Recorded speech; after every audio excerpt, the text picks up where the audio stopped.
Wala kang karapatan na sumbatan ako. Anak ko siya, kaya ako lang ang may karapatan magdesisyon para sa kanya. Eh ikaw, sampid ka lang. Nanay ka lang ng anak niya pero hanggang dun lang yon. Naintindihan mo? Asawa ko siya. Asawa niya ako. Ano na naman ang ituturok niyo sa akin? Ilang ulit ko bang sasabihin sa inyo na hindi ako baliw? Mga wala kayong puso para pasakitan ng inosenteng tulad ko.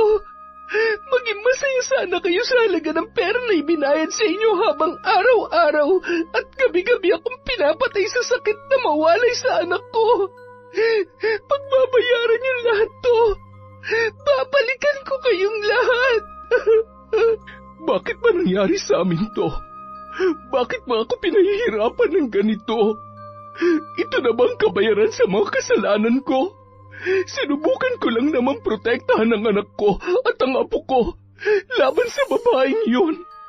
Paano ako mabubuhay sa lugar na to? Maingay, marumi at mabaho. Aray, ang kati na mukha ko at ang katawan ko. Taon 2012, Laguna. Alas 6 ng umaga, malakas ang ulan na may kasama pang kulog at kidlat. Apo, bukas ka na lamang kaya umalis. Masama ang panahon. Mahihirapan kayong bumiyahe. Lola, kailangan ko na pong umalis. Baka maibigay pa sa iba yung trabaho na inaalok sa akin ni Andre. Minsan lang ho ang ganitong oportunidad kaya hindi po natin pwedeng palampasin.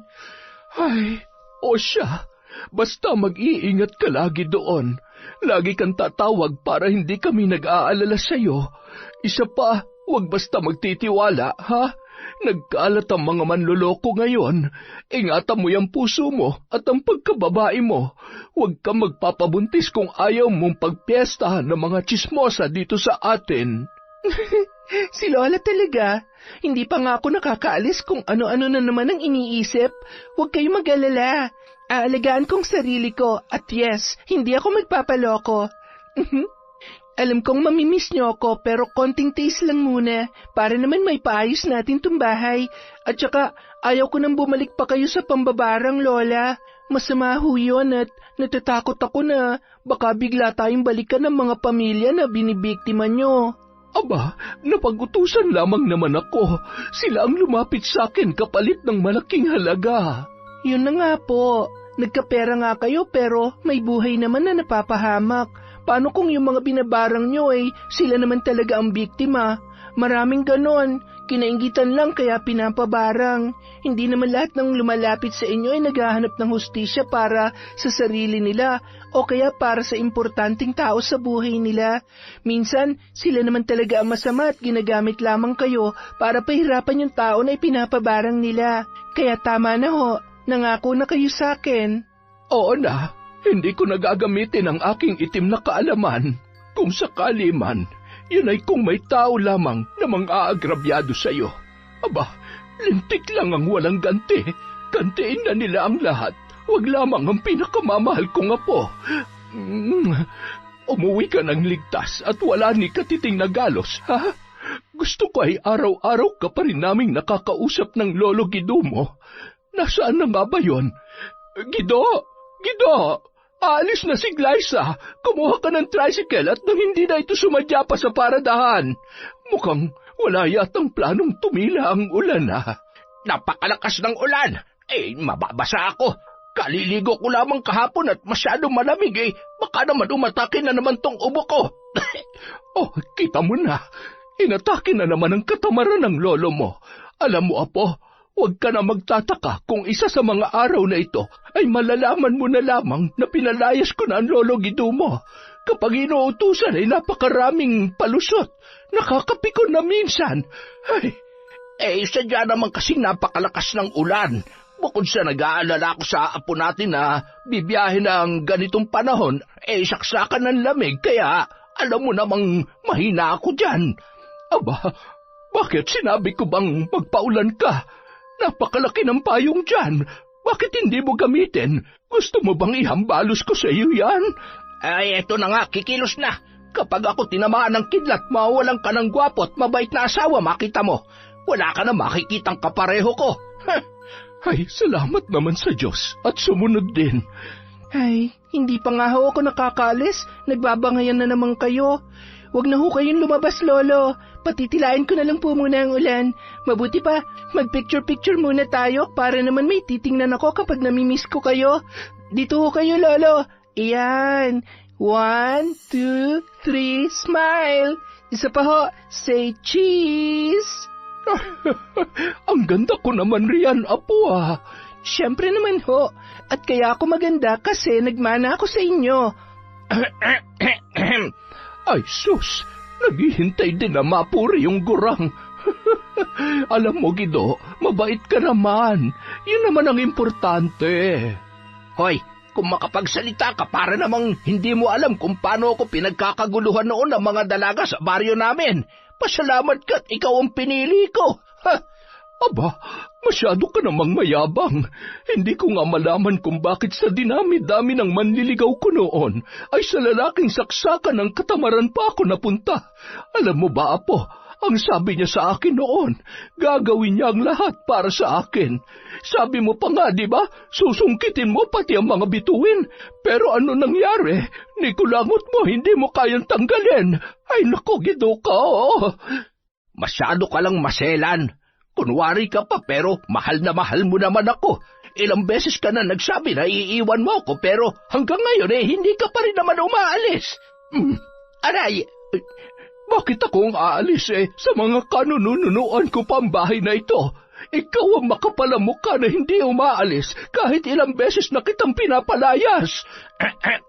Siyempre, mahal na mahal kaya kita. Kaya kahit lagi mo akong inaaway, nagtitiis na lamang ako. Pasalamat ka na lang din talaga kasi mahal kita kahit mukha kang kalaban. Ano ka mo? Hay nako, tama na nga ho yan. Baka magkatotoo pa yung away ninyo. Ayan, mukhang tumila na ho ang ulan, kaya tumigil na rin po kayo, ha? Ayaw kung lagi kayo nag-aaway, daig nyo pa mga bata. Ay, dahil malayo ako, kailangan aligaan yung isa't isa, ha? Lo, huwag masyado nagpapasaway kay Lola, ha? Huwag tatakas para makipag-inuman. Yung mga gamot nyo, iinumin nyo lagi. Ay, pasensya na, Apo. Huwag ka mag-alala. Hahabaan ko na lamang ang pasensya ko dyan sa lolo mo.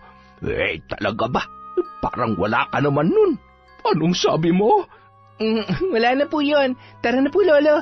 Ihatid nyo na ako sa paradahan. Bye, Lola. I love you. Sinundan na lamang ng tingin ni Lola Ingrid ang kanyang apo at ang kanyang asawa na noon ay nagmamadali ng umalis.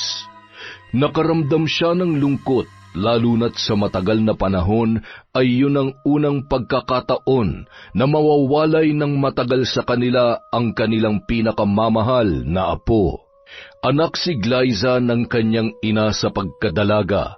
Nakapangasawa rin agad ng bago ang kanyang nanay, kaya naman ang kanyang Lola Ingrid at Lolo Gido na lamang ang nag-aruga at nagpalaki sa kanya. Samantala, nang makasakay na ng tricycle si Glyza ay nakangitiyon na kumakaway sa kanyang lolo papaalis.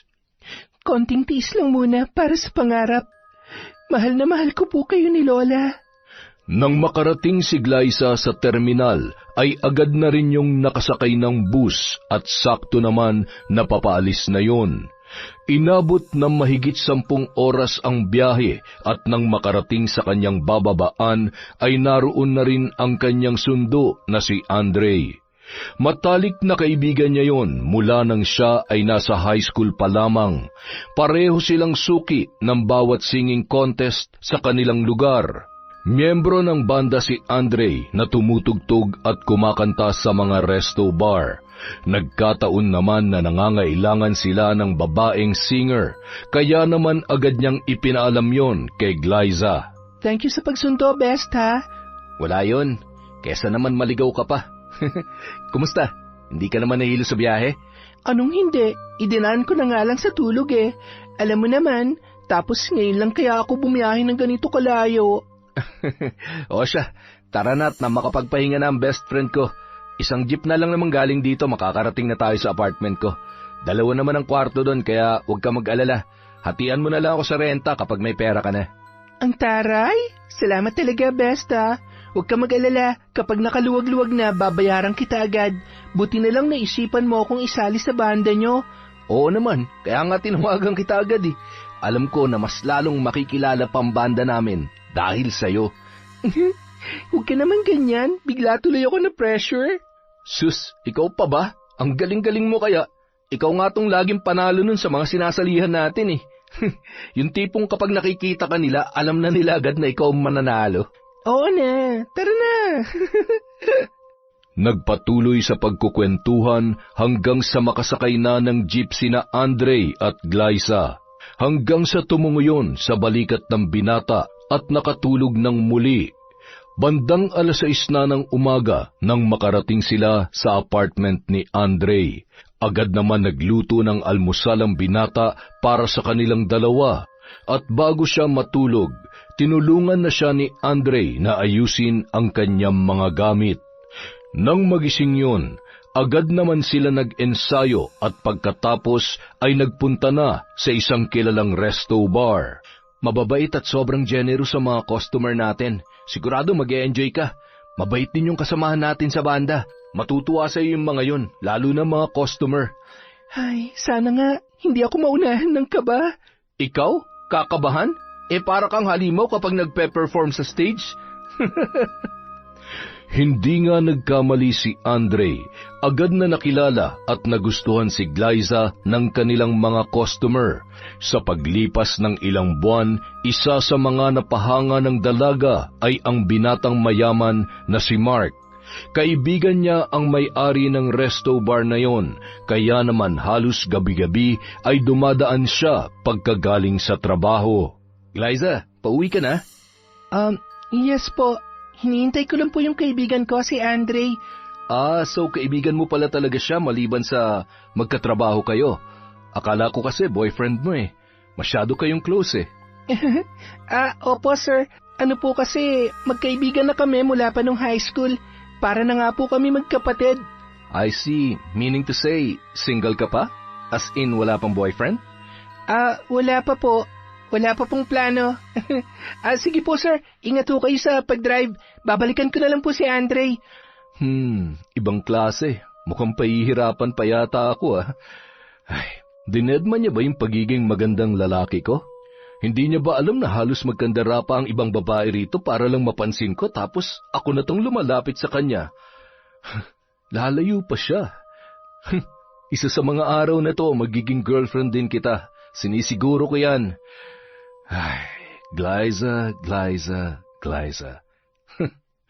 Palingon-lingon si Glyza nang bigla siyang tinapik sa balikat ni Andre na noon ay bitbit ang kanyang gitara. Sino sinisilip-silip mo dyan? Yung kaibigan ni boss. Si Boss Mark. Bakit? Crush mo? Hindi no, kinausap niya kasi ako kanina. Ikaw? Kinausap? Hindi nga. Oo nga, medyo nailang nga ako kaya ayun, nag-aalibay na lang ako. Bakit? Ano bang sinabi niya sa'yo? Wala yun. Halika na, amuy na lang tayo. Antok na ako eh. Ang daya naman, ganyan ka na ngayon sa akin ha? Ayaw mo magkwento? Siguro. Uy, aminin. Pinopormahan ka no? Hindi no, ang kulit mo. Hindi magkakagusto sa akin yon. Amoy mayaman at siguradong may girlfriend na yon o baka nga may asawa na. Ay, bakit ba natin siya pinag-uusapan? Tara na nga. Ayaw mo nun? Makakapag-asawa ka ng mayaman? Mababago ng buhay mo. Hindi mo na kailangan magpuyat pa at magkanda pa o sa pagkanta. Tumigil ka nga. Hindi ko pinangarap na makapag-asawa ng mayaman. Kaya ko naman magtrabaho. Naks, sipag naman talaga ng best friend ko. Pero malay mo, sabi nga, huwag tayo magsasalita ng tapos. Mula nung gabing yun, halos araw-araw nang gumagawa ng paraan si Mark para makausap ang dalaga. Dahilan para hindi na makatanggi si Glyza, lalo na't maging ang best friend niya ay naging tulay din nito para siya ay ligawan. Halos 6 na buwan din siyang niligawan ni Mark hanggang sa sinagot niya na ang binata. Ay, tama ba itong ginagawa ko? Bakit Kahit alam kong gusto ko rin naman siya. Oo, may nararamdaman naman talaga ako sa kanya. Pero bakit parang may mali? Kinakabahan ako. Natatakot ako na hindi ko maintindihan. Masyado ka lang nag-overthink. Mas okay nga yan eh. Para makita mo kung walang magbabago sa pakikitungo niya sa'yo ngayong boyfriend mo na siya. Isa pa, mukhang seryoso naman talaga yung tao eh. Sabihin na natin na magiging okay kami, pero paano naman yung pamilya niya? Baka mamaya sugurin ako ng nanay niya rito tapos alam mo na, mahirap lang ako at hindi ako bagay sa... Ayun, napakanega mo talaga. Hindi naman lahat na mayaman masama ang ugali, uy. Malay mo mabait din tulad ni Sir Mark.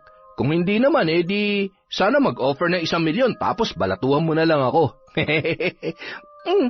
Nakakaasar ka talaga. Ito naman, nagbibiro lang naman eh. Nakabato ka agad. Kalmahan mo lang kasi. Enjoy. Hindi naman pwedeng puro na lamang trabaho. Lumab life ka rin. Tumigil ka nga.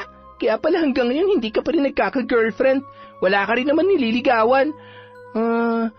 Umamin ka nga sa akin? Bakla ka ba? Anong bakla? Hindi ah. Di ba pwedeng hindi ko pa nakikita yung babaeng para sa akin? Sus, palusot. Aminin mo lang kasi. Hindi kita i-judge, promise. Hindi i-judge ka dyan. Anong tawag sa ginagawa mo? Nagtatanong lang. Sige na nga, hindi na kita kukulitin. Makalipas ang 1 taong relasyon, nagulat na lamang si Glyza nang yayain siya ni Mark sa bahay nila upang ipakilala ang dalaga sa kanyang mga magulang. Kinakabahan man ay hindi na rin nakatanggi pa ang dalaga, lalo na't yun din ang paraan para mas makilala niya ang binata maging ang mga magulang nito. Bumili pa yun ng formal na bestida na isusuot nung araw na yon at sinuot niya ang niregalong hikaw at kwintas ng binata para sa gabing yon. Nang makarating sa bahay, agad na sinalubong ang magkasintahan ng nanay ni Andre sa kanilang napakagandang balkonahe. Maganda ang ngiti noon lalo na nang makita ang maayos na tindig ni Glyza at ang suot nito na hindi mapagkakamalan na anak mahirap. I'm glad to finally meet you, Iha. Thank you po, tita. Nice meeting you po. Tuloy ka. Nagpaluto ako ng mga paborito ni Andre para kung sakali man may idea ka na sa kung anong gusto ng anak ko. Alam mo, ito ang unang beses na nagpakilala siya sa amin ng dad niya ng girlfriend. So I guess you're the lucky girl. Feel at home, Iha. I told you mabait ang mom and dad ko. Sure ako na magugustuhan ka nila. Tara? Matipid lamang nang umiti si Glyza kay Mark, sabay huminga ng malalim bago humakbang papunta sa napakalawak na dining area.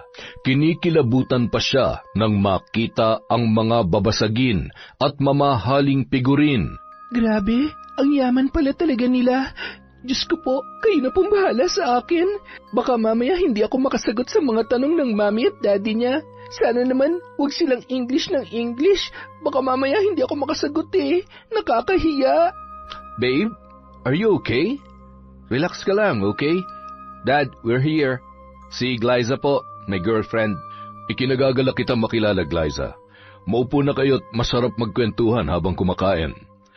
Agad naman hinila ni Mark ang upuan para makaupo si Glyza. Napalunuklaway na lamang ang dalaga nang makita ang iba't ibang sukat ng kubyertos na nasa kanyang harapan. Napatingin na lamang siya kay Mark at ginaya ang ginagawa ng kanyang boyfriend. Nagkatinginan naman ang mag-asawang Ted at Vina na animoy na halata ang ikinikilos ng dalaga. Napabuntong hininga si Vina at napailing. Glyza, pwede ko bang malaman kung saan kayo nagkakilala ng anak ko? Sa resto bar po. Oh, I see. May sarili kang resto bar. Tama ba? Hindi po, tita. Singer po ako doon. What? Singer? In short, nag-entertain ka ng mga lalaking... Mom, it's not what you think. Isang magaling na singer si Glyza. Super talented siya. How about your parents? Anong work nila? Ikaw, anong tinapos mo? May iba na pong pamilya ang nanay ko at hindi ko pa po nakikilala ang tatay ko. Yung lolo at lola ko po ang nagpalaki sa akin. Hindi na rin po ako nakapag-aral sa kolehiyo. Excuse me. kausapin mo yung anak mo at baka kung ano pang masabi ko. Dad, sandali. May problema po ba? Glyza, malino naman siguro sa'yo kung ano mangyayari kapag ipinagpatuloy mo ang pakikipagrelasyon sa anak ko. Alam mo kasi, kilala na namin ang mga katulad mo. Mga hampas lupang nais makaangat sa buhay, kaya maghahanap ng makakapitan. Pwede naman yon, pero marami pang iba dyan. Huwag na lang ang anak namin. You can go now. Hindi na lamang nagsalita pa si Glyza at nagmamadaling lumabas. Ma'am, sobra naman po kayo. Bakit niyo naman ginawa yon? Anong mali sa ginawa namin? Mark, nag-iisa ka naming anak ng daddy mo. We want all the best for you. Hindi yung makikipagrelasyon sa cheap at hampas lupang yon. Ito na ang huling beses na pag-uusapan natin siya. Hiwalayan mo ang babaeng yon. Naiintindihan mo? Maluha-luhang pinunasan ni Mark ang nagngingilid niyang luha dahil sa galit at patakbong lumabas para sundan si Glyza. Inabutan niya ang dalaga sa labas ng tarangkahan na noon ay patuloy sa paghagulhol. Babe, sorry. Hindi ko naman alam na... Ano? Hindi mo alam na ganun kamata pobre ang mga magulang mo? Sabi ko naman sa'yo noon pa, hindi tayo bagay. Tanga ko rin kasi. Dahil kahit alam ko ng posible mangyari to, hindi ko pa rin pinigilan ng sarili ko na mahalin ka. Babe, minahal din naman kita. Hindi ko naman naisip na mamahalin din kita sa kabila ng maraming pagkakaiba nating dalawa. I'm sorry kung nasaktan kita. Susubukan kong kausapin sila ulit to give you a chance na... Tama na, Mark. Wala rin pupuntahan ng relasyon natin. Tsaka, ayaw kong ako pa maging dahilan kung bakit magkakasira kayo ng parents mo. Tanggapin na lang natin na hanggang dito na lamang talaga tayo.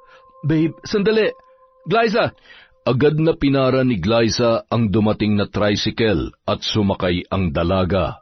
Parang wala sa sarili na nagpahatid sa paradahan ng jeep, pauwi sa bago niyang apartment na malapit din lang sa tinutuluyan ng kanyang kaibigan na si Andre. Doon siya dumiretso sa bahay ng binata at agad na ininom ang isang nakabukas na beer pagdating niya roon.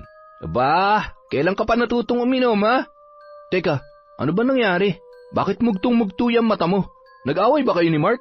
Wala na kami. Ano? Bakit? Paano? Nang babae ba siya? May asawa na? Ano? Ayaw ba sa'yo ng parents niya? Kung alam mo lang yung sobrang kahihiyan na naramdaman ko kanina. Hindi ko alam na may ganun pala kamata pobreng mga tao. Akala ko kasi sa mga teleserye lang may ganun eh. Sa totoong buhay din pala. Ano bang sinabi sa'yo? Hindi ka man lang ba pinagtanggol ni Mark sa mga magulang niya? Mukha namang hindi niya inaasahan na ganun ang mangyayari. Nung una dahil sa itsura kong to, akala ng parents niya mayaman ako. Noong nagtanong na sila tungkol sa akin, sa mga magulang ko at trabaho ko, doon biglang nag-ibang tingin nila sa akin. Alam mo yung pakiramdam na para akong basahan sa paningin nila. Sa tanang buhay ko, kanina ko lang naranasan na mapahiya ng ganon. Siguro dahil mapera sila, iniisip nila na peperahan ko lang yung anak nila. At syempre, mas gugustuhin nila yung babaeng kasing yaman din nila. Natutuloy akong bumiyahe mag-isa nang wala sa panahon. Ay, hindi tama yung ginawa nila sa'yo. Tsaka, sana ipinagtanggol ka man lang ng Mark na yun. Upakan ko siya eh. Kukulit-kuliting ka niya tapos hindi ka naman pala niya kayang protektahan. Ay, huwag ka mag-alala. Makakahanap ka pa ng mahal ka talaga at yung kaya kang ipaglaban. Huwag kang iiyak dahil doon, hindi bagay sa'yo. Gusto mo ba lumipat tayo ng bar para... Hindi naman kailangan. Bakit tayo mag-a-adjust? Sa susunod na magkita kami, hindi ko na siya kilala. Wala akong ibang dapat gawin kundi kalimutan ko na siya. Makalipas ang 1 buwan. Heto, tubig. Mag-1 linggo ka na nagsusuka. Magpa-check up ka na kaya. Baka mamaya, hindi na lang basta acid yan ha. Sorry, best, pero baka naman buntis ka. May nangyari ba sa inyo ni Mark bago kayo naghiwalay? Hindi nakaimik ang dalaga sa tanong ng kanyang kaibigan. Tumungo na lamang yon sa sofa, sabay na pahawak sa kanyang ulo na noon ay tila ba may malalim na iniisip. Hindi pwede to. Ayoko na magkaroon pa ng ugnayan sa Mark na yon, lalong-lalo na sa pamilya niya. Kung sakaling buntis nga ako, mas gugustuhin ko pang palakihin na lamang mag-isang bata.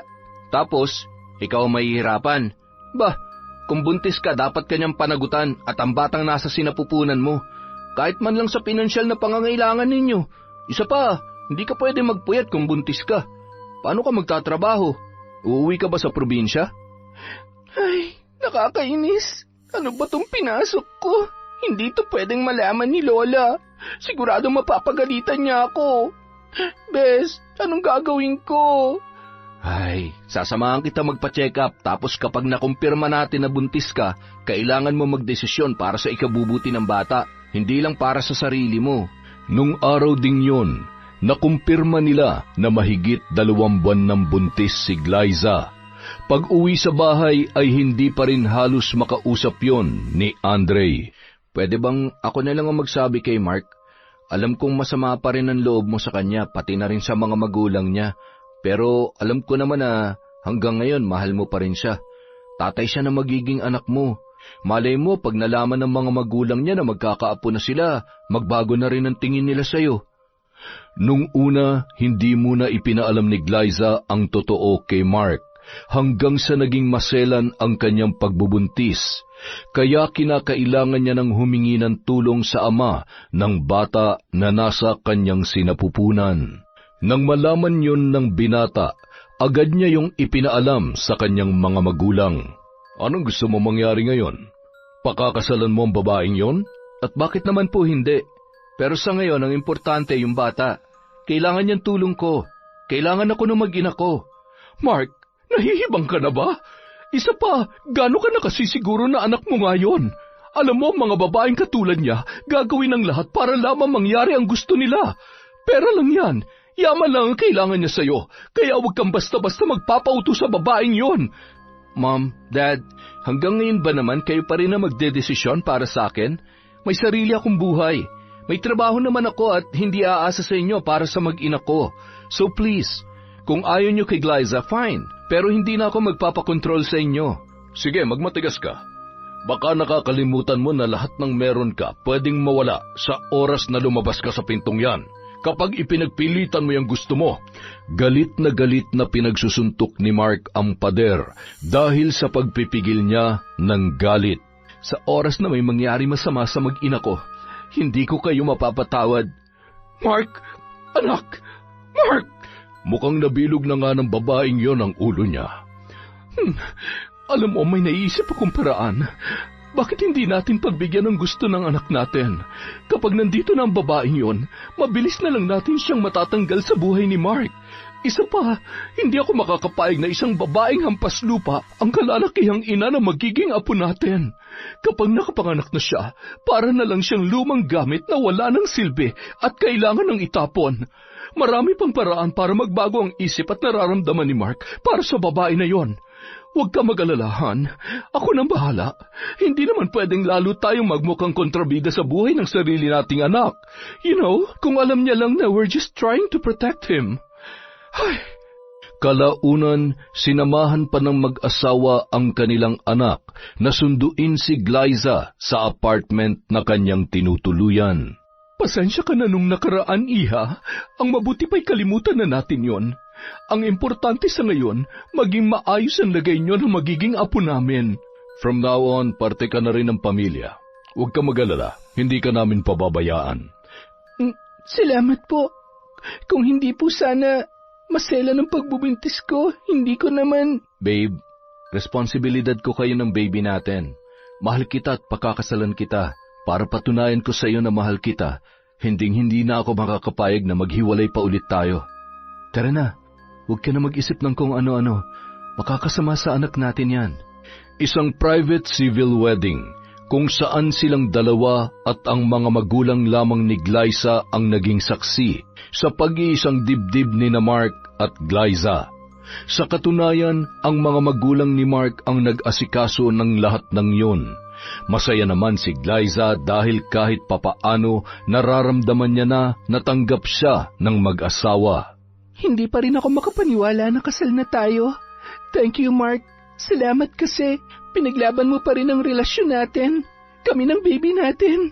Huwag ka mag-alala. Hanggat nabubuhay ako, poprotektahan ko kayo. Mahal na mahal kita at ang baby natin. Alam mo, babe, Hindi ako makapaniwala na mamahalin kita ng sobra. Nang una kasi wala naman sa loob ko na magseryoso pa sa relasyon. Pero akalain mo, sa'yo lang pala ako bibigay. Wala eh. Masyado akong na-inlove sa boses at mga mata mong yan. Naku, nambola ka pa talaga. Ay, sana hindi ako mahirapan sa panganganak. Hindi na ako makapaghintay na makita ang baby natin. Ako rin. Sobrang excited na ako makita at alagaan kayo pareho. Lumipas ang mga araw. Mas lalong naging masaya ang pagsasama ni Mark at Glyza. Hindi nakakapagtrabaho ang babae dahil maselan niyang pagbubuntis. Inako muna ni Mark ang responsibilidad nito sa kanyang lolo at lola. Nadismayaman ang dalawang matanda nang malaman na nag-asawa na ang kanilang apo at ikinasal na yon na hindi man lamang sila nakadalo ay wala naman silang nagawa kundi tanggapin at maging masaya na lamang sa naging kapalaran ng kanilang apo. Nang malaman naman ng mga magulang ni Mark ang tungkol sa pagsuporta niya sa lolo at lola ni Glyza, galit na galit ang mga yon. Kita mo na, Ted? Ito ang sinasabi ko eh. Ang sarap ng buhay nila, ha? Ano, pati sila responsibilidad na rin ni Mark? Pabayaan mo na. Pasasaan ba't may hangganan rin naman ang pagpapakasarap nila? Kapag nakapanganak na si Glyza, wala na siyang silbi at ilalagay na natin siya sa dapat niyang kalagyan. Eksakto. Pauwi ng kababata niyang si Jane. Ewan ko na lang kung hindi magbago ang isip ni Mark kapag nagkita silang muli. Ni Katiting ay walang binatbat ang Glyza na yan sa babae na nararapat para sa anak ko. Higit sa lahat, tayo ang magpapalaki sa apo natin. Siya lang ang may karapatang makinabang sa pera at ari-arian natin. Isang gabi, galing sa trabaho si Mark. Malakas ang ulan at hangin. Habang nagmamaneho, agad niya namang sinagot ang tawag ni Glyza na batid niyang nag-aalala na para sa kanya ng mga sandaling yon. Babe, nasan ka na? Okay ka lang ba? Oh babe, ayos lamang ako. Pauwi na, nasa biyahe na. Sige babe, mag-iingat ka sa pagmamaneho ha? Opo, I love you. I love you too babe. Hindi gumagana ang preno. Mababangga ako! Sigaw, tunog ng mga sasakyan, malakas na pagbangga ang huling narinig ni Glyza nung mga oras na yon. Hindi! Mark! Nang marinig ni Vina ang malakas na hiyaw ni Glyza, ay nataranta yon na lumapit sa kanya. Ano nangyari? Bakit ka umiiyak? Tita, na-aksidente po yata si Mark. Kausap ko po siya tapos narinig ko po na nawalan daw siya ng preno. May narinig po akong banggaan. Hindi pwede may mangyari masama sa anak ko. Hindi! Ilang minuto pa ang lumipas, may tumawag ng mga pulis na nagparating ng malungkot na balita tungkol sa sinapit ni Mark na dineklara ng mga doktor na dead on arrival. Kasalanan mo to! Malas ka sa buhay ng anak ko! Aray ko po, tita! Bitawan niyo po ako! Nasasaktan po ako! Talagang masasaktan ka! Halika dito! Gagawin ko ng impyerno ang buhay mo! Kinaladkad ni Vina si Glyza sa isang madilim na silid na nagsisilbing tambakan ng mga lumang gamit at siniguro na hindi makakalabas yun. Tita, palabasin niyo po ako dito. Kailangan ko makita ang asawa ko. Palabasin niyo ako dito para ngawahan niyo na. Pinabantayan din siya ni Vina sa mga katulong upang masiguro na magiging ligtas pa rin ang apo nila hanggang sa maisilang ang bata. Tila bilanggo na inaabutan lamang ng pagkain at tubig sa silid na yon. Ilang beses ring nakiusap si Glyza ngunit hindi siya pinakikinggan ng mga katulong, lalo na't takot ang mga yon sa kanilang amo. Sa burol kung saan naroon lahat ng mga kamag-anak at kaibigan ay wala man lamang ni isang nakakaalam na mayroon ng asawa si Mark. Samantalang hindi mapigilan ni Glyza ang kanyang sarili na panghinaan ng loob dahil sa kanyang sitwasyon at higit sa lahat, ang katotohanan na hindi man lamang niya nakita sa huling pagkakataon ang kanyang asawa. Alam ko kung nasan ka man ngayon. Hindi ito ang gusto mo, babe. Tulungan mo ko. Bigyan mo ko ng lakas ng loob para sa anak natin. Mahal na mahal kita. Matapos mailibing ang lalaki, ay lalong nanariwa ang galit na mag-asawa para kay Glyza. Hindi ko nagugustuhin pa makita ang pagmumukha ng babaeng yon sa pamamahay ko. Wala akong pakialam kung ano mangyari sa kanya. Palayasin mo na siya sa bahay na to at baka kung ano pa magawa ko sa kanya. Ted, hindi pwede. Kailangan natin makasiguro na wala siya magagawa laban sa atin. Isa pa, paano nga po natin? Hindi natin pwedeng idamay ang bata sa galit natin sa kanya. Kung meron mang dapat magdusa, siya lamang yon, hindi ang apo natin. Kung ganon, panahon na para ipadala siya kung saan siya nararapat. Tama. Nakausap ko na rin naman yung may-ari ng ospital na yon. Ibibigay natin ang halaga na hinihingi nila basta maisagawa lamang nila na maayos ang plano.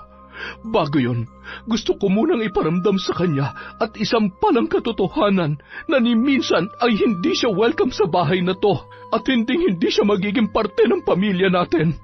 Ilusyonada.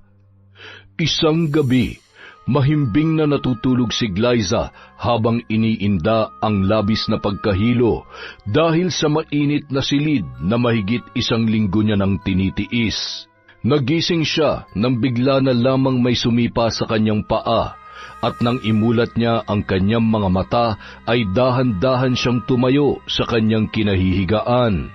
Tita, palabasin niyo na po ako dito. Hindi ko na po kaya. Hindi mo na kaya ang init? Bakit? Nakatikim ka lang na malamig na kwarto tapos hindi mo na kayang tiisin ang init dito? Mas mainit pa ata sa impyerno sa bahay kung saan ka lumaki. Pasalamat ka't dinadala mo ang apo ko dahil kung hindi, walang dahilan para lumabas ka sa mainit, madilim at maalikabok na kwarto na to kung saan ka nababagay. Bakit po ba kayo nagagalit sa akin? Wala naman po akong ginagawang masama. Hindi ko naman po kasalanan na minahal ako ng anak ninyo, na nagkaanak kami. Bakit niyo po ba ginagawa sa akin to? Bakit niyo pinagkakait sa akin ultimo karapatan na makita ang asawa ko? Hinayaan niyo siyang ilibing na hindi ko man lamang nakikita. Wala kang karapatan na sumbatan ako. Anak ko siya, kaya ako lang ang may karapatang magdesisyon para sa kanya. Ikaw, sampid ka lang. Nanay ka lang ng anak niya pero hanggang dun lang yon. Naiintindihan mo? Asawa ko siya. Asawa niya ako. Asawa? Oo nga pala. Yun nga palang alam mo. Sa tingin mo ba talagang papayag kami na maging asawa ni Mark ang isang hampas lupang katulad mo? Ano pong ibig niyong sabihin? Peke ang kasal niyo, kaya wala kang mahihita kahit piso mula sa amin.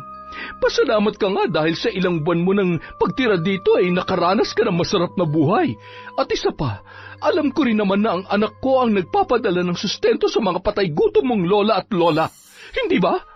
Napakaswerte nyo naman. Masarap bang magpakasasa sa pera na pinaghirapan ng anak ko? Ang kapal ng mukha mo. Peke, napakasama nyo.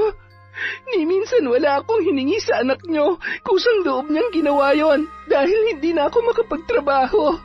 Alam niyo naman naging masela ng pagbubuntis ko sa loob ng ilang buwan kaya naman ginamit mo yon para samantalahin ang kabaitan ni Mark.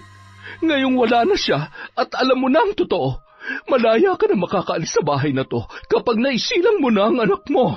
Pero habang hindi pa, baka naman gusto mong pagtrabahuhan ang lahat ng pagkakautang mo. Wala akong utang na dapat pagbayaran. Napakasama ng ugali nyo. Kayo nakiusap at lumapit sa akin na sumama dito tapos ganitong gagawin nyo sa akin? Mga wala kayong awa. Mga sinungaling kayo. Kahit gumapang pa ako sa hirap, kaya kong buhayin ang anak ko kesa ikulong nyo ako dito. Anong gagawin mo? Aalis ka? Anong klaseng buhay ang ibibigay mo sa apo ko, ha? Itutulad mo siya sa'yo? Ipinanganak na mas mahirap pa sa ipis at daga? Lalaki na walang narating sa buhay? Huwag mong idamay ang apo ko sa kamalasan mo dahil kami lamang ang nararapat na magpalaki sa kanya.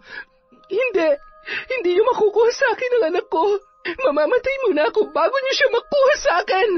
Buong lakas na itinulak ni Glyza si Vina. Nang hihina man, pilit niyang inihakbang ang kanyang mga paa para makalabas sa silid na yon. Bruha ka! Bumalik ka dito! Mga katulong, huwag niyong hahayaan na makalis ang babaeng yan! Pinagtulungang pigilan ng mga yon si Glyza, na noon ay pilit naman na nagpupumiglas. Parang awa niyo na! Hayaan niyo na ako makalis dito! Ang tiyan ko! Ang sakit! Manganganak na yata ako!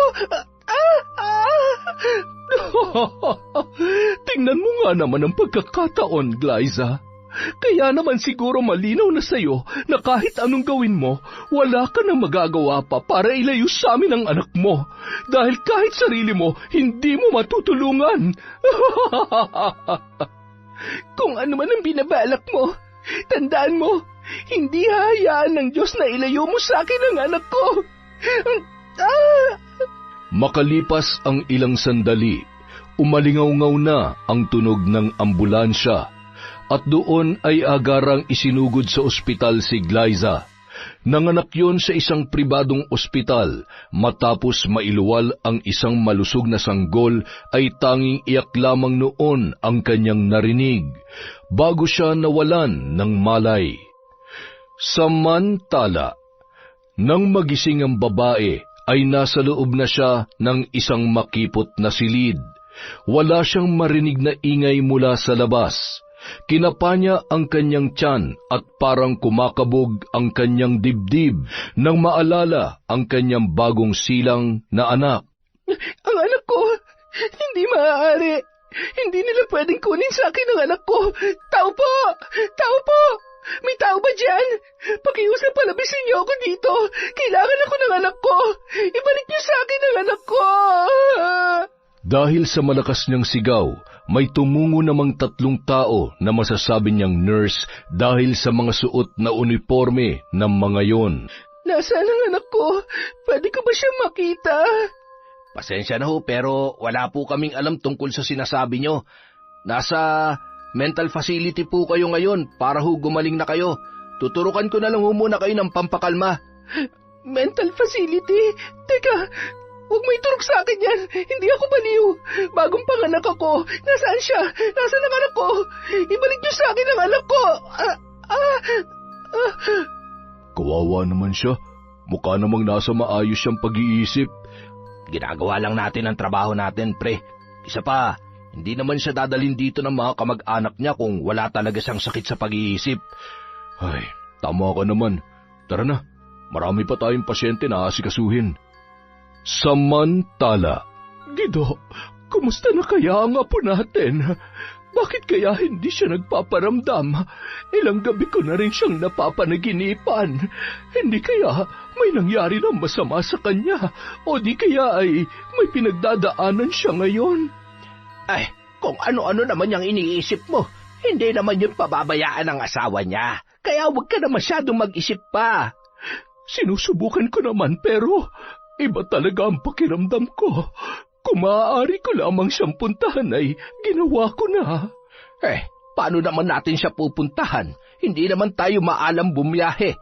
Baka mamaya ay maganda ligaw-ligaw pa tayo doon. Siguro abala lang siya o baka nanganak na. Huwag ka mag-alala.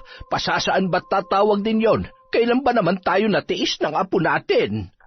Samantala, ng mga oras na yun, tumungo si Andre sa bahay ng mga magulang ni Mark.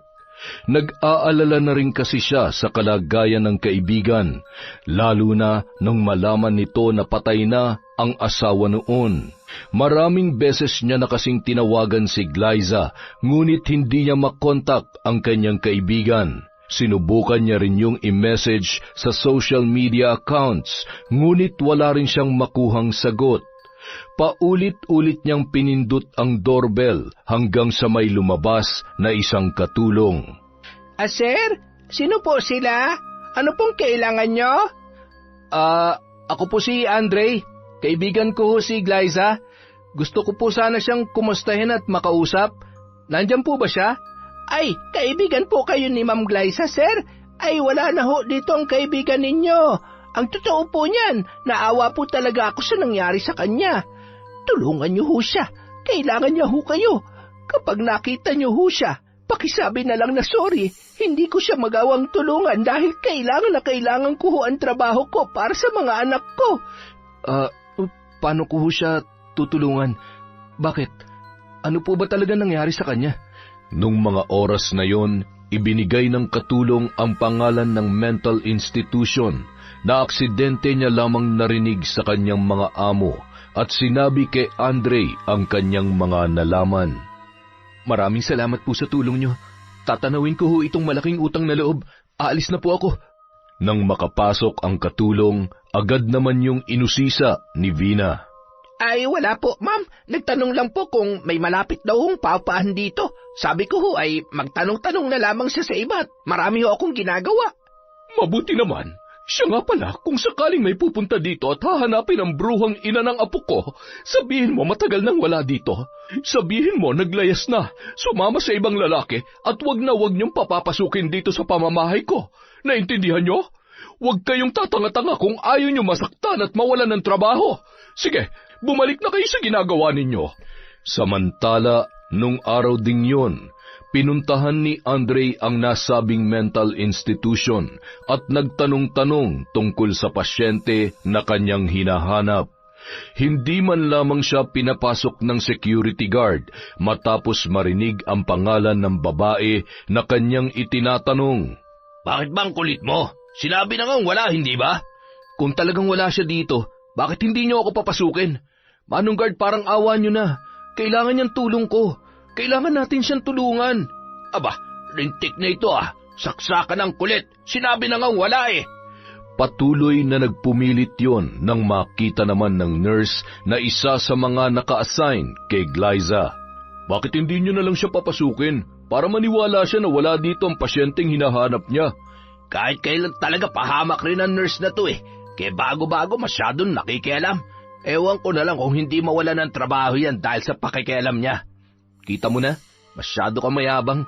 Kung umasta ka, akala mo pag-aari mo tong ospital. Sir, pwede ko bang malaman kung sino ang tinutukoy niyong pasyente? Posibleng bagong pasyente lang siya dito dahil kapapanganak lang niya. Glyza ang pangalan niya. At ito ang itsura niya. Siya nga. Kaano-ano niyo siya, sir? Kaibigan niya ako. Inilahad ni Andre ang buong pangyayaring nalaman niya base sa kwento ng kasambahay ng mga magulang ni Mark. Dahilan para makaramdam ng labis na awa ang nurse para kay Glyza.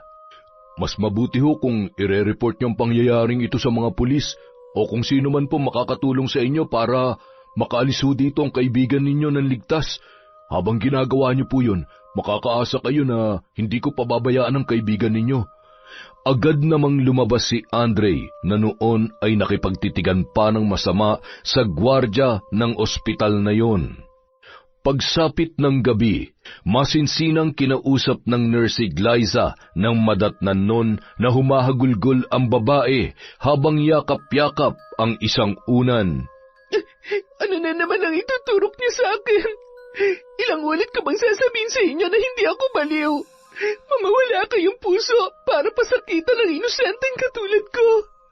Maging masaya sana kayo sa halaga ng pera na ibinayad sa inyo habang araw-araw at gabi-gabi akong pinapatay sa sakit na mawalay sa anak ko. Pagbabayaran yung lahat ng to, babalikan ko kayong lahat. Huminahon ka. Huwag ka mag-alala.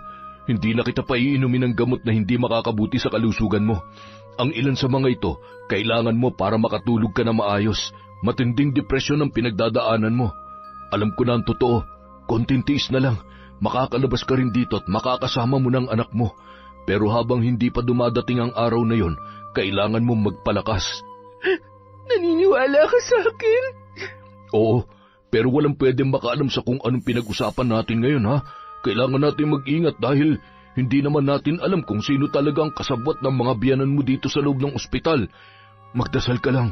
Malalampasan mo rin lahat ng pagsubok na pinagdaraanan mo. Salamat. Akala ko wala na akong pag-asa pang makaalis dito. Tama ka. Kailangan ko maging matapang at lumaban para mabawi at makasama kong anak ko. Hindi ako natatakot kahit gaano man sila kayaman. Hindi ko sila aatrasan. Babawiin kong anak ko. Isinusumpa ko yun. Sa tulong ng kaibigan ni Mark na may-ari ng bar at kakilala nitong abogado, tinungo nila ang ospital at binalaan ang mga yon na posibleng makulong at isara ang institusyon sa oras na malaman na may katiwalian na nagaganap sa ospital. Napatunayan din ng mga yon na wala talagang sakit sa pag-iisip si Glyza. Idinaan pa nila sa isang test upang tuluyang makalabas siya sa mental institution. Sa takot ng may-ari na maipasara ang kanyang negosyo, nanikluhod yun kay Glyza at nangakong tutulong na lamang sa kahit anong paraan upang makabawi sa babae, wag lamang magreklamo sa kanila. Tinanggap na lamang ni Glyza ang inaalok nitong tulong upang tuluyang maisagawa ang kanyang planong pagbawi sa anak at paghihiganti sa kanyang mga kinilalang biyanan. Isa pa, nakita niya rin kung gaano karaming mawawalan ng trabaho kapag ipinasara ang ospital na yon. Maraming kaibigan si Mark na nagtulong-tulong para makapagsimulang muli si Glyza. Gayun din si Andre na naging katuwang niya sa bawat plano. Nang malumbalik ang lakas nito gamit ang perang nalikom niya, ay nakipagsosyo siya sa kanilang boss na may-ari ng resto bar, kung saan sila kumakanta ng kanyang kaibigan. Bumalik siya sa pagkanta habang lumalago naman ang pera niya nang hindi niya namamalayan. Handa na akong harapin sila. Magsasampa ako ng kaso para sa kustudiya ng anak ko. Ako ang nanay niya, kaya ako may karapatan sa kanya. Wala na silang may babato pang dahilan dahil kaya ko nang buhayin ang anak ko. Hindi mo ba talaga sila sasampahan ng kaso sa ginawa nila sa'yo? Hindi na kailangan, Andre. Yung anak ko lamang ang kailangan ko, wala nang iba. Isa pa, magsasayang lang ako ng oras. Kapag nakuha ko ng anak ko, ayaw ko na makita pa ang mga pagmumukha nila. So, ganun-ganun na lang yun? Paano kung guluhin ka pa rin nila at gumawa ng bagay na mas ikakapahamak mo? Huwag ka mag-alala dahil hindi ko na sila bibigyan ng pagkakataon para gawin yon. Hindi na, Andre. Mas malala pa sa mabulok sa kulungan na mararanasan nila. Gagawin kong impyerno ang buhay nila hanggang sa gumapang sila sa sakit at hirap. Makalipas ang ilang buwan, matapos ilaban ang kustudiya ng kanyang anak, ay naipanalo niya yon. Hindi na siya nagsayang pa ng panahon at agad na tumungo sa bahay ng matapobre na mga magulang ni Mark. Makakagawa rin ako ng paraan para makabalik sa amin ang apo ko. Ano na naman ang pinaplano mong kademonyohan, ha? Ito na ang huling beses na makikita mong anak ko at hindi niyo na kami mapaghihiwalay pa. Dahil isa sa mga araw na to, mawawala na rin sa iyong lahat ng pinagyayabang mo. Tandaan mo yan. Ted, ang apo natin. Gumawa ka ng paraan. Ibalik mo sa akin ang apo ko. Tama na. Hayaan na natin siya. Marami pang bagay na dapat pagtuunan ng pansin. Marami akong inaasikaso ngayon. Pasasaan ba't kapag wala na siyang maipalamon sa anak niya, ibabalik niya rin yun sa atin. Makalipas ang isang buwan. Ano bang nangyayari? Hindi pwede mabankrupt ang mga negosyo natin. Paano na tayo? Ginawa ko ng lahat. Ikaw, maliban sa pagrereklamo at paghingi ng pera, may ambag ka ba? Buisit.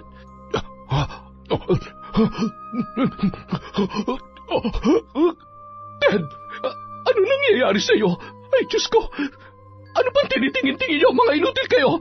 Tumawag kayo ng ambulansya, bilis! Ted, dadalhin kita sa ospital! Mula nung araw na yun, iba't ibang sakit na ang dumapo sa katawan ni Ted, kaya naman wala na siyang panahon para ibangon ang kanyang mga negosyo. Ted, anong gagawin ko? Naubos na ang pera natin, pati ang mga ari-arian natin dahil sa mga operasyon mo. Lumaban ka naman. Huwag mo naman akong pahirapan ng ganito. Hindi ko alam ang gagawin ko kapag nawala ka. Paano na ako? Alam mo namang wala akong alam sa trabaho. Ted, maawa ka naman sa akin. Kung mamamatay na rin lang naman ako, mas makabubuti pa kung iuwi mo na lamang ako sa bahay natin. Pagod na ako, Vina. Gusto ko nang magpahinga. Sinunod naman ng babae ang kahilingan ng kanyang asawa. Isa-isa na rin na nagsialisan ang mga kasambahay dahil wala na silang maipasahod. Naibenta na rin pati ang mga mamahaling gamit niya at mga alahas. Samantala, Ilang oras na lamang ang hihintayin ko upang matuluyan ka. Tingnan ko lang kung hindi magpumalahaw na parang kalabaw ang asawa mo. At ikaw, babaeng demonyita ka. Ewan ko na lang kung hindi ka magtanda. Napakabait ng apo ko para pasakitan mo. Kahit gaano kakayaman, wala kang karapatan na hamakin ang pinakamamahal kong apo. At higit sa lahat, ang ipagkait sa kanya ang sarili niyang anak. Ngayon, namnamin mo ang sakit na mawalay sa mahal mo sa buhay na lintik ka. Kinaumagahan. Ted, lilinisan ko ang sugat mo at pagkatapos ay kailangan mong uminom ng gamot. Nilagnat ka na naman kagabi. Napakatagal na ay hindi pa rin naghihilom ang sugat mo dahil sa mga lintik na operasyon na yan. Ay, siya nga pala, tumawag na rin sa akin yung bangko. Huwag naman sana munang hatakin ang bahay na ito. Hindi ko na talaga alam kung paano na tayo. Nahihiya naman akong lumapit sa mga kaibigan natin at ano na lamang ang sasabihin nila. Pagtatawanan nila tayo kapag nalaman nilang... Ay, Ted, ano yung... Mga ipis? Bakit napakaraming ipis dito? Ted, naririnig mo ba ako? Ano nangyayari sa'yo? Hindi pwede. Huwag mo akong iiwan. Ted! Lalong natakot si Vina nang biglang bumuka ang tahi ng kanyang asawa sa dibdib at tiyan. Sabay bumulwak ang napakabahong nana. Tumulo din ang malansang dugo sa ilong noon habang may lumalabas na mga insekto sa kabilaang tenga. Hindi niya naman maipaliwanag kung saan nagmumula ang napakaraming bubwit na pumasok sa kwartong yon. Halos mahimatay sa takot si Vina dahil sa mga pangyayaring yon. Tumakbo siya sa labas at humingi ng tulong. Nang muling pumasok sa loob ay wala ni isang ipis at daga ang naroroon. Wala ng buhay ang kanyang asawa at basang-basa sa sarili nitong dugo at nana na umaalingasaw ang amoy sa buong silid. Nagpasya si Vina na ipakremate na lamang yon at hindi na lamang ipinaalam pa sa iba ang nangyari. Nabalot ng labis na kalungkutan ang buong kabahayan.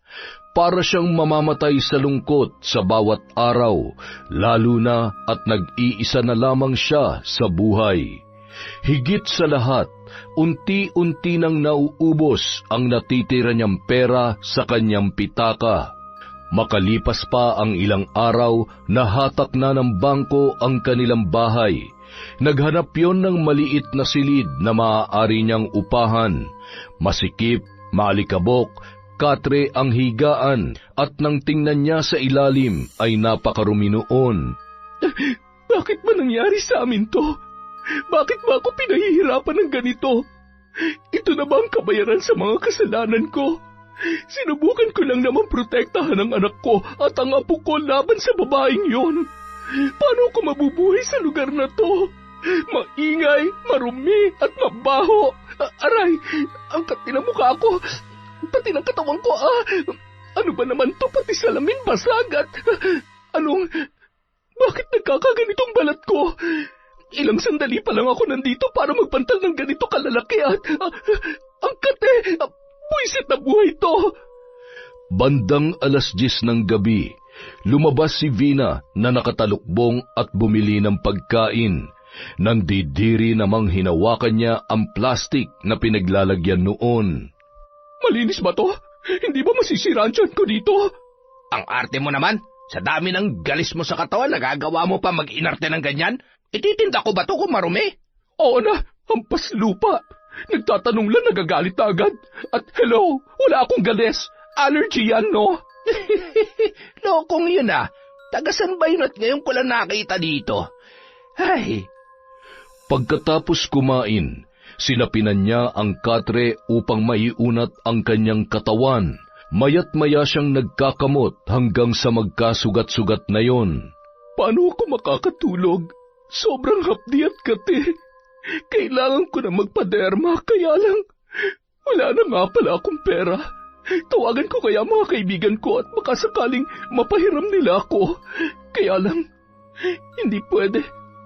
Walang pwede makaalam na naghihirap na ako. At paano ako magpapakita sa kanila kung ganitong itsura ko? Ano ba kasi ito nangyayari sa akin? Aray ko, ang sakit ng tiyan ko. Nasusuka ako. Sabi ko na nga ba marumi yung pagkain na yun eh. Umanda siya sa akin bukas.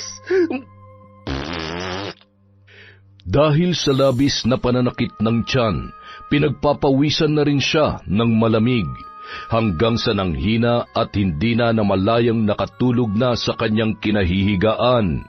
Paggising ni Vina kinaumagahan ay hinang-hina na siya at muling tiningnan ang kanyang itsura sa basag na salamin.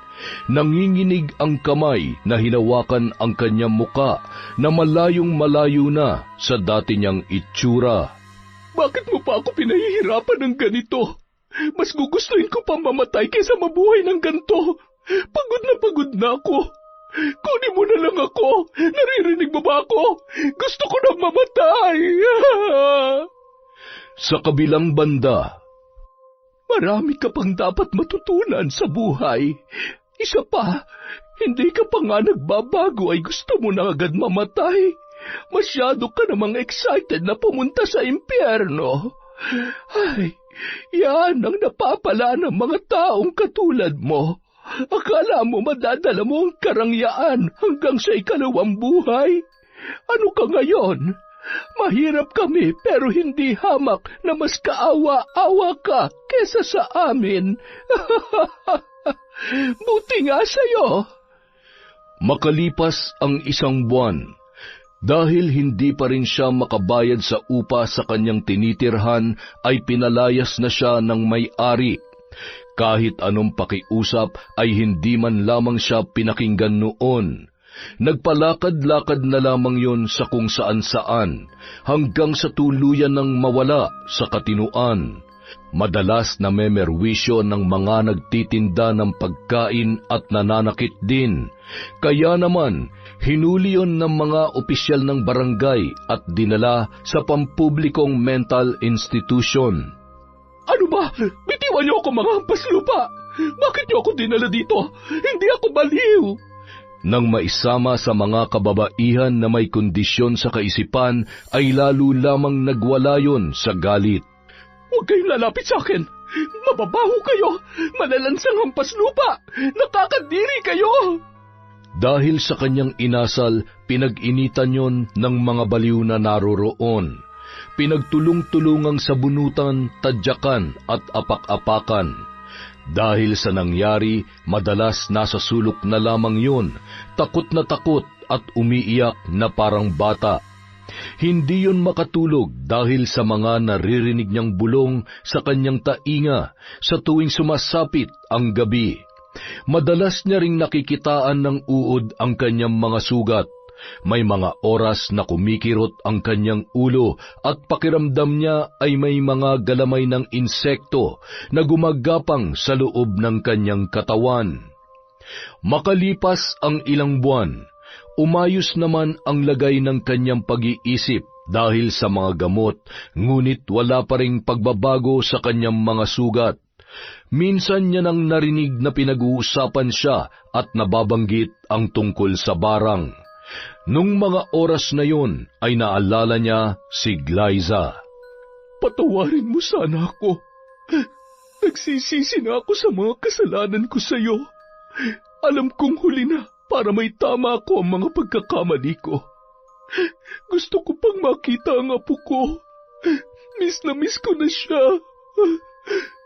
Isang araw, habang nasa labas at nagkakatuwaan ang kanyang mga kasamahan, nagkaroon ng pagkakataon si Vina para tumakas.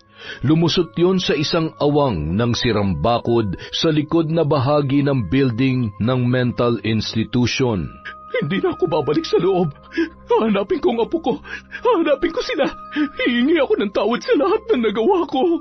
Muli siyang nagpalakad-lakad at namamalimos habang nagbabaka sakali na makita si Glyza at ang kanyang anak.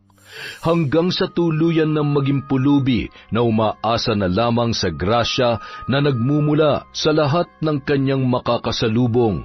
Masaya na sa isang tinapay at tubig upang malamnan lamang ang kanyang sikmura. May ilang tao namang nag-aabot ng pagkain at damit na labis niya namang ipinagpapasalamat. Sa kabilang banda, Mabuti naman at pumasyal kayo mag-ina. Abay, miss na namin itong pinakamamahal naming apo. Ang gwapo-gwapo at ang bait-bait pa. Buti at nagmana sa ugali ng... Oh, ayan ka na naman. Ang hilig-hilig mong bumalik sa nakaraan. Imbis na nakakalimot ng apo mo ay dadali ka na naman dyan. Siya nga pala, ano nang balita? Tinodas mo na ba? Tinigilan ko na. Sabi mo mag-move on na, di ba? Isa pa ay sapat na yon dahil wala na siyang kakayanan pang apihin ang kahit na sino man. Napagbayaran niya na ng higit pa sa sobra ang mga kasalanan niya. Ako naman itong malilintikan kapag, alam mo na, ipagdasal niyo na lamang ako na mapatawad pa ako ng Diyos sa mga pinagagagawa ko. Ilang beses ko na kayong pinigilan noon at pinatigil sa pambabarang pero ako rin ang dahilan kung bakit. Hayaan mo na, apo.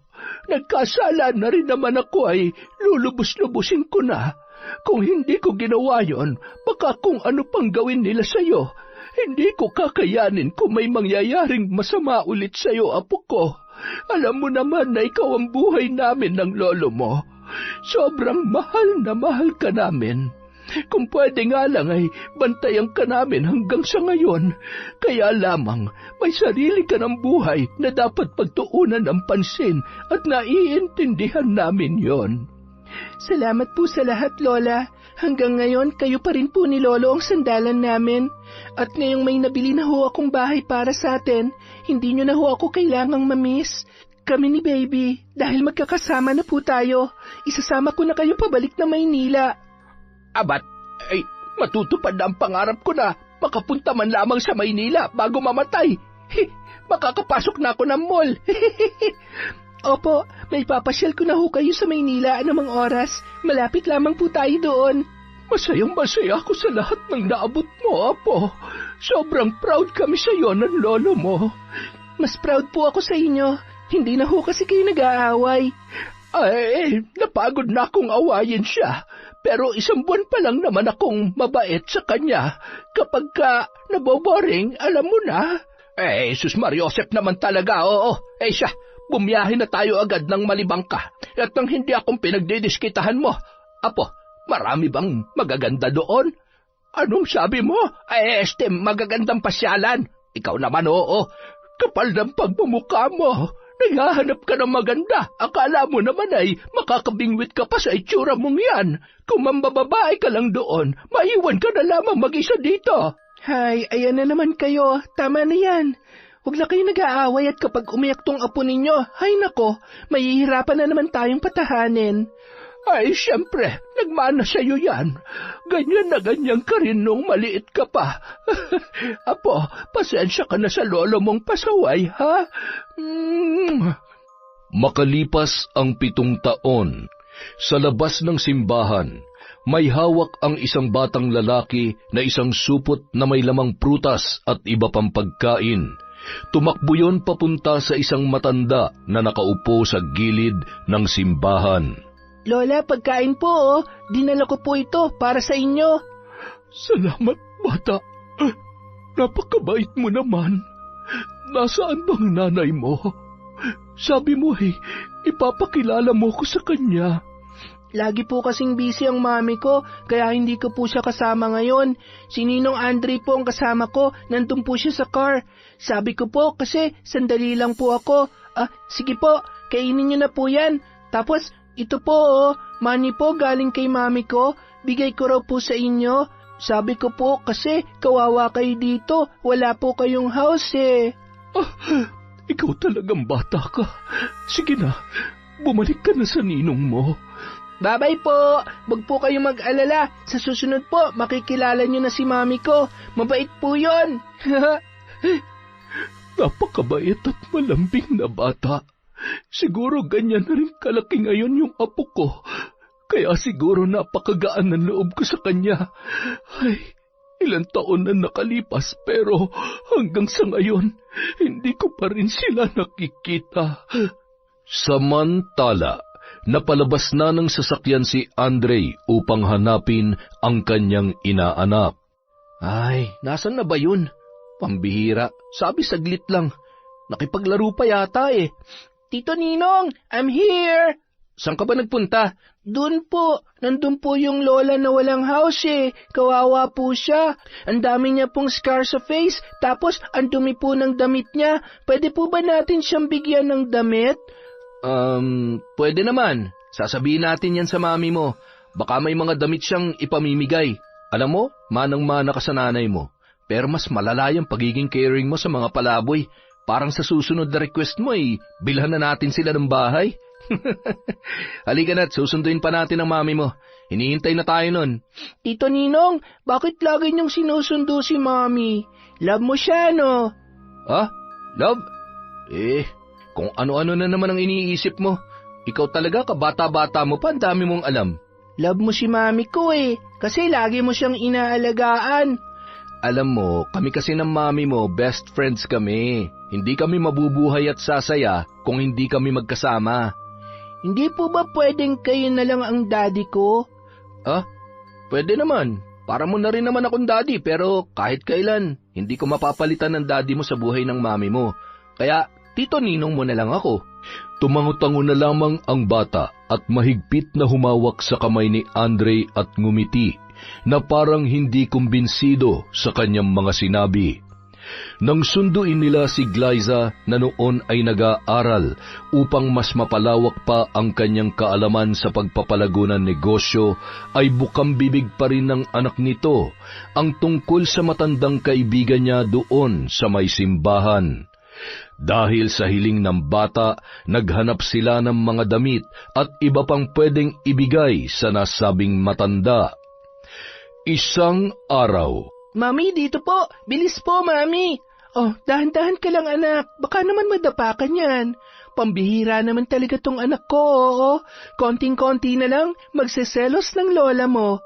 Lola, nandito na po ulit kami. May dala po kami para sa inyo. Kami? May kasama ka? Anak, ang bilis mo naman tumakbo. Magandang umaga ho sa... Glyza? Ho? Bakit niyo ako kilala? Siguro dahil ganito na ang itsura ko kaya siguradong hindi mo na nga ako namumukaan.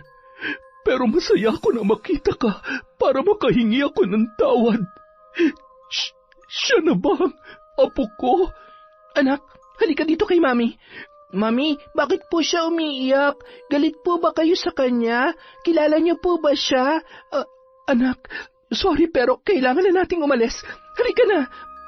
Pero, Mami... Alam kong walang kapatawaran ang ginawa ko sa iyo noon. Hindi ko hangad na patawarin mo ko. Gusto ko lang malaman mo na nagsisisi ako sa lahat ng ginawa ko. Hindi na lamang sumagot pa si Glyza, ngunit nang maalala niya ang mga nangyari ay hindi niya mapigilang mapaluha. Lumakad sila papalayo habang palingon-lingon naman ang kanyang anak sa kinauupuan ng matanda na halos hindi na makayanang makatayo. Mami, sorry na po. Huwag na po kayo mag-cry. At niyakap na lamang ni Glyza ang kanyang anak ng mahigpit. Sorry anak ko. Akala ni Mami, nakalimutan ko na ang lahat. Pero hindi ko akalain na manunumbalik lahat ng ginawa niya sa akin noon. Sorry kasi hindi ko pa siya kayang patawarin sa ngayon. Pero ipinagdadasal ko na balang araw, maibibigay ko rin sa kanya ang kapatawaran na yon. Huwag ka na mag-cry-cry, Mami. Don't worry, tutulungan ko kayo mag-pray na ma-forgive niyo po siya para totoong happy ka na po talaga. Makalipas ang isang linggo, kinuha ng ilang social workers na kumukupkop sa mga palaboy ang matanda upang maibigay ang kanyang pangangailangan. Pambihira ka talaga. Nagawa mo pang tulungan ang bruha na yon. Ay, hindi ko rin po maintindihan ang sarili ko, Lola. Kahit sobrang galit ako sa kanya.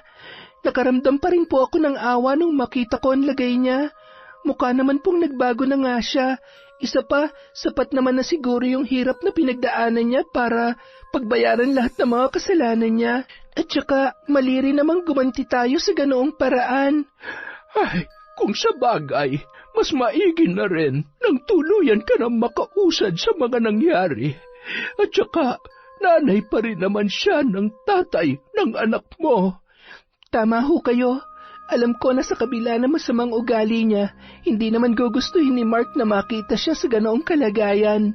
Habang nag-uusap ang dalawa, ay siya namang dating ni Andre na may dalang bulaklak. Oh, para saan yan? Anong meron? Ano pa nga ba? Yung anak mo, inutusan akong bilhan ka ng bulaklak, ibigay ko raw sa'yo. Tapos ayun na, nasa labas, nakikipaglaro na sa mga bata. Bakit mo naman sinunod? Nagpatalo ka na naman sa inaanak mo. Makulit manang-mana sa'yo. Aba, sa wakas ay may lakas na rin ng loob na manligaw itong si Andre. Naku, hindi po ako nanliligaw. Alam mo ikaw, para kang pinipilit. Hindi rin naman ako magpapaligaw sa'yo, no? Okay na ako sa kung anong meron tayo ngayon. Ihampas ko kaya to sa mukha mo na matauhan ka. Kahit hindi mo sabihin, noon pa man, alam ko nang mahal mo ako. Masaya naman na tayo at kahit anong mangyari, nandito lang tayo para sa isa't isa. Ay, anak ng torpe naman talaga, oo. Siya, maghapunan na nga lamang tayo. Gido, tawagin mo na yung apo mo sa labas. Nakayuko lamang si Andre habang tila malalim ang iniisip. I love you. Mahal kita, Glyza. I love you too.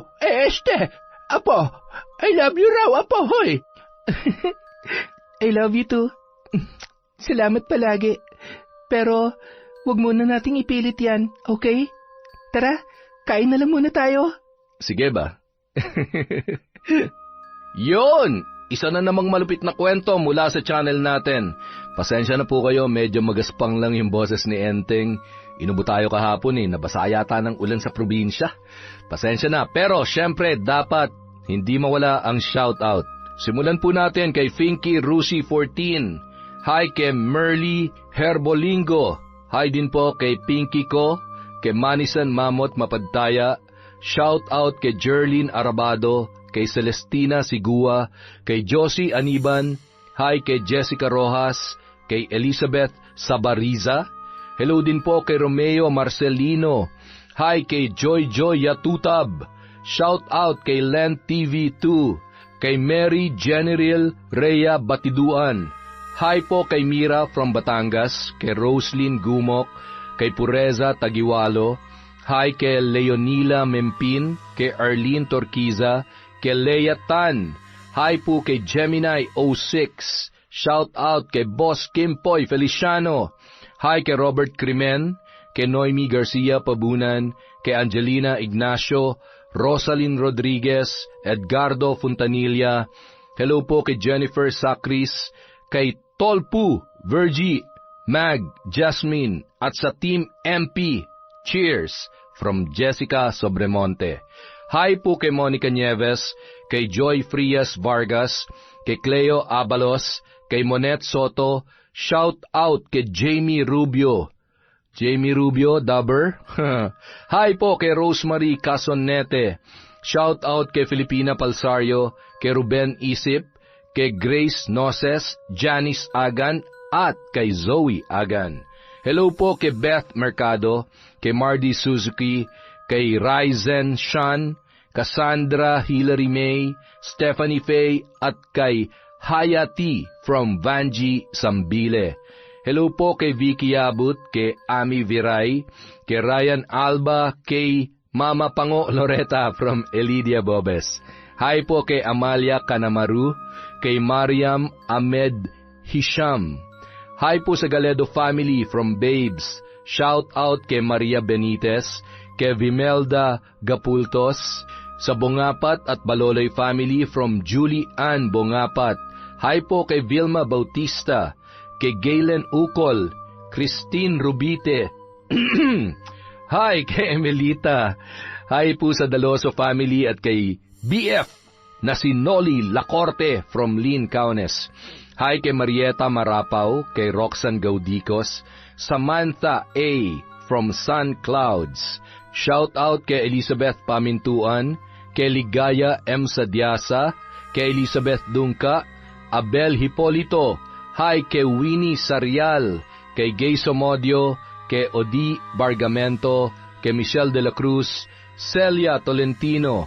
Hello po kay Salvacion Roldan, kay Rashan Yan Licarte, hi kay Jocelyn Murilla, kay Dimple Siumi, Rowena Goles, Marian from Albay, kay Imelda Ofalia, kay Shander de Guzman, kay Merly Amistad, hi po kay Raquel San Luis, kay Analie Vallega, kay Hana Maylin Sesgundo, Jelana Amanda, hi po kay Richard Rivera, Mea Espiritu, Asodicen Cerila, hi po kay Mirasol Masuher, kay Hermenia Arcilia, kay Salvacion Roldan, Marjeline Pasil, hi po kay Zalhi Cruz, Maying Melanie Pamplona Paderna from Mayet Pineda, hi po kay Marisa Gante, shout out kay Billy Ray Jenny May at kay Ray Buendia from Lucy Buendia. Hi po kay Jubel Baldonasa, kay Delilah Dumdum Donna, hi kay Laura Lee Altarejos, kay Arnel Claridad, shout out po kay Hani Austria, kay Asia Makalindong, kay Lydia Lopez at kay Rosalina Bogayong. Yung pong mga hindi natin nabanggit, meron pa po tayo bukas. Maraming salamat po mula sa Kwentong Enteng.